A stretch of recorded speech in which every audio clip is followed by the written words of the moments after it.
Hello everybody, Mr. Graham here. I'm the art teacher at Kane Elementary School, and today I'm out here in my workshop, and this is where I work on boomerangs and make costumes and all kinds of other interesting things, whatever I'm into at the time. Now I wanted to share with you today a book, and this book is called Boomerang, How to Throw, Catch, and Make It, and it's by Benjamin Rue and Eric Darnell. And this book came with a plastic boomerang designed by Eric Darnell, and I've met Eric Darnell, and I believe that this copy of the book is signed by Ben Rue, one of the authors too.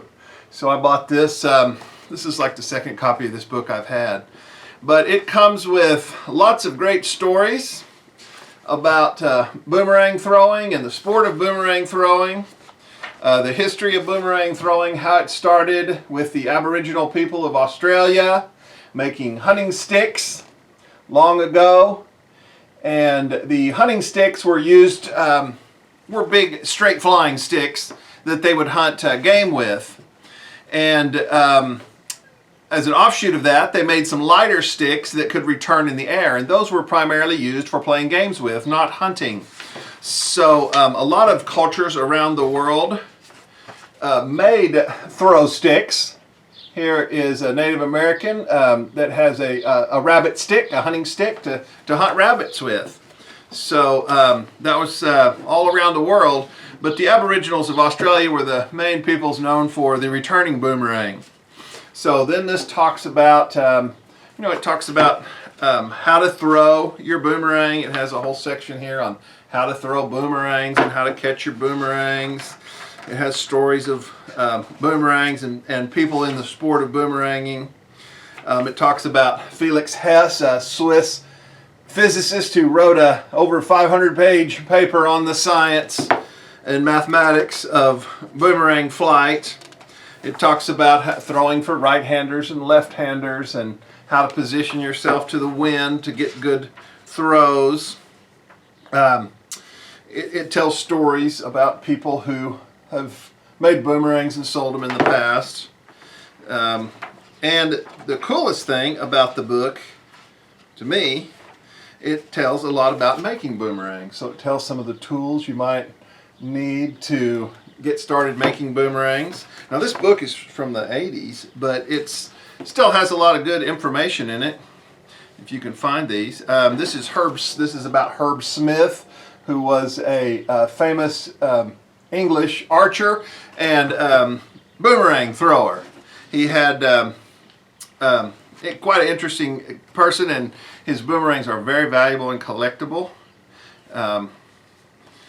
Rusty Harding, another pioneer of boomerang throwing in America, and I have a few of his boomerangs in my collection. And here's one of my favorite parts, plans to make plywood boomerangs. So this is just a great book, just a great book.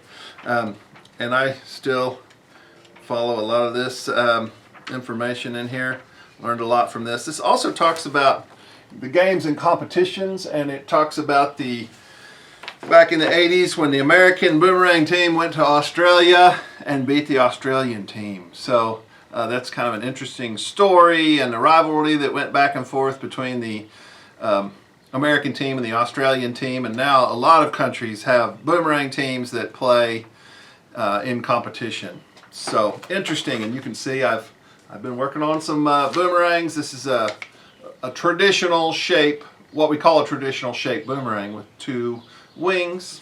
So I have been working on a few little projects out here in my workshop, and this is something that I've been working on the last couple days, a Route 66 sign made out of wood. And so I might do some staining on this or painting. I'm not exactly sure how I'm going to finish this. I do like very much the look of this dark stained wood that's underneath, and then the birch that is used for some of my boomerangs. This is some boomerang scrap left over, and so I can turn that scrap into some other projects I've been doing lately. So a lot of things come out of boomerang making for me. So we'll see y'all later.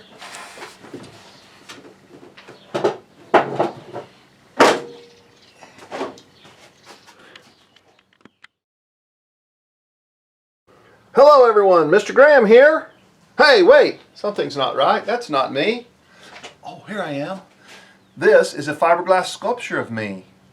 I did this by life casting with plaster bandages over my face and then put the fiberglass into that form after it came off my face. So, fiberglass sculpture.